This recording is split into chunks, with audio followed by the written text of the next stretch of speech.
Selamat pagi dokter. Di sini saya GDKIK Perannya Utama akan presentasikan kasus berupa perawatan crown lightening pada gigi anterior yang atas dengan kondisi eksesif gingival display. Jadi yang pertama, pemeriksaan subjektif. Keluhan utama pasien itu gigi terlihat pendek dan ingin dirawat, lalu keadaan umumnya baik dan siap menerima perawatan. Lewat penyakit sistemik, pasien menyangkal memiliki penyakit sistemik. Dari pemeriksaan objektif, di sini ekstraoral pasien, wajahnya simetris. Berikut status lokalisnya. Jadi terdapat tumpatan pada gigi 37 dan 47, karies pada gigi 35, kalkulus pada gigi 31 sampai 37, 41, 42, 46, dan 47. Berikut skor diabetes indeksnya adalah 0,83 dalam kategori sedang, kalkulus indeks 0,5 dalam kategori baik. Jadi skor OHIS-nya itu jumlahnya 1,33 dalam kategori sedang. Berikut klinis intraoral pasien. Jadi di sini terlihat gigi pasien lebih pendek dari normal. Jadi ukuran gigi normal pada sentral itu adalah perbandingannya 8:10 dengan lebar 8 dan tinggi 10. Lalu pada daerah mukosa pasien terlihat adanya hiperpigmentasi ditandai dengan adanya warna kecoklatan pada mukosa. Lanjut dari pemeriksaan intraoral, sini adalah pengukuran panjang klinis menggunakan probe. Jadi di sini sebelum perawatan tinggi giginya itu 8 mili. Jadi di sini sentral kanan kiri 8 mili. Jadi di sini untuk mencapai normal dibutuhkan insisi sebesar 2 mili. Jadi rencana perawatan untuk crown lightening ini pengurangan 2 mili. Dari gigi lateralnya ini tingginya awalnya 7 mili kanan kiri. Jadi untuk normalnya gigi lateral itu ukurannya antara 1 sampai 2 mili di bawah dari gigi rufus sentral. Lalu di sini rencana pengurangannya itu adalah 1 mili menjadi 8 mili. Sedangkan dari caninus di sini, maaf saya tidak ada dokumentasinya. Jadi ukuran awalnya adalah 8 mili. Jadi ukuran normal dari caninus ini adalah 1,2 sampai 2 mili di atas gigi lateral.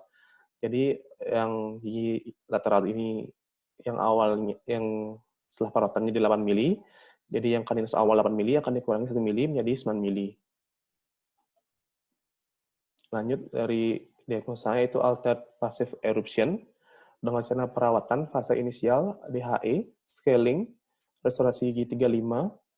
Jadi fase bedahnya ada crown lightening, fase pemeliharaan yang berupa cek kondisi dari gingiva, pengecekan pocket dari pasien, pengecekan skor OHIS, kontrol perawatan. Di sini juga diperoleh prognosis pasien baik karena pasien sini sangat kooperatif.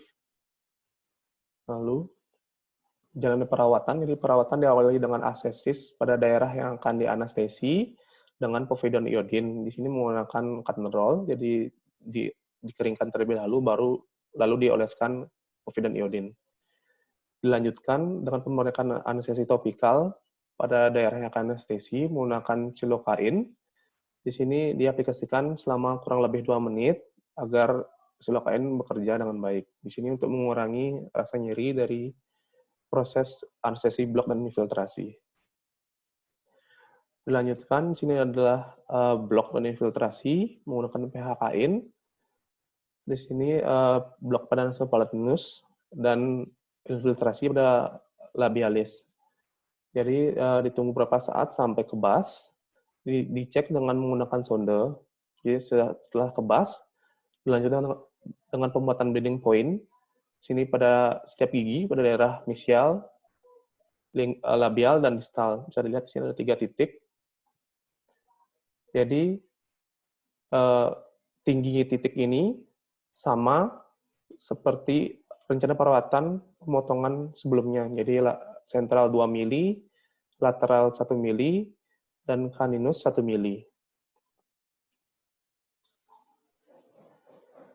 Lanjut, dengan sini dilakukan insisi pada daerah bleeding point. Jadi di sini tidak menggunakan teknik bevel karena biotype pasien itu tipis. Jadi tebal tipisnya biotype pasien ini setelah dilakukan pengecekan dengan cara sonde dimasukkan ke dalam soket pasien. Jika sonde terlihat transparan atau terlihat dari mukosa pasien, artinya biotype tipis. Sedangkan kalau tidak terlihat, artinya tebal. Sedangkan setelah melakukan pengecekan, di sini ternyata biotype pasien tipis, sehingga pengurangan atau insisi dilakukan sesuai dengan rencana perawatan sebelumnya dan tidak di atas dari bleeding point.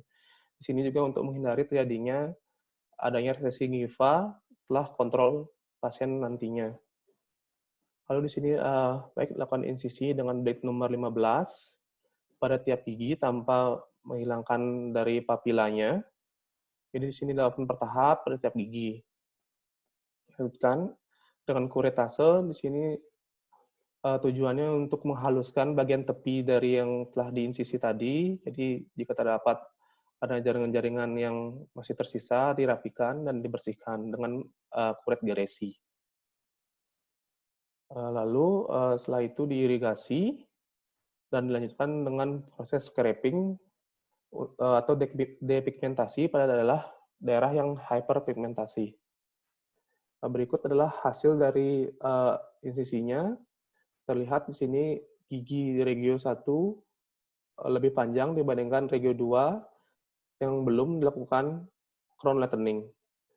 Dan berikut adalah setelah di crown lightening seluruh gigi anterior perang atas dan proses scraping atau depigmentasi pada daerah mukosa pasien yang mengalami hiperpigmentasi.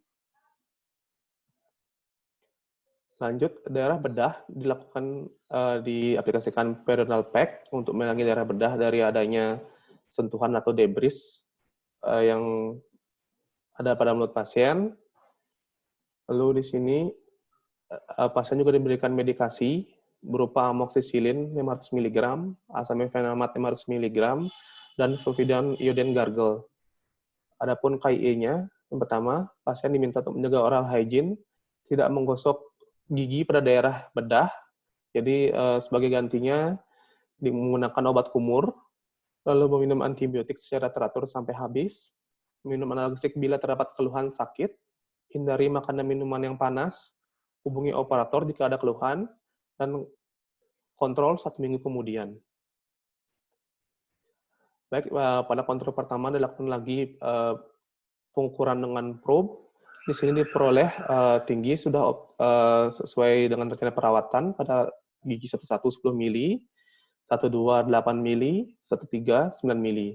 Sedangkan pada regio 2 di sini terjadi adanya rekarensi terhadap mukosanya. Jadi di sini yang awalnya tujuannya 10 mili menjadi 9,5 mili. Dua-dua juga sama, awalnya 8 mili menjadi 7,5, sedangkan 23 terjadi rekarensi, yaitu optimal 9 mili. Dilanjutkan pada kontrol 2, yaitu 1 minggu kemudian, di sini untuk melihat juga jaringan sekitar dan bagaimana proses penyembuhan dari proses scraping. Jadi di sini terlihat foto sebelum lakukannya scraping. Di sini gigi pasien terlihat warna hitam kecoklatan. Lalu setelah di scraping pada gigi farang atasnya, warna gigi pasien sudah mulai berangsur normal atau coral pink.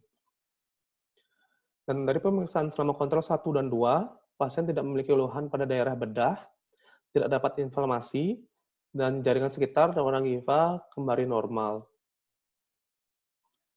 Baik, sekian presentasi dari saya. Terima kasih.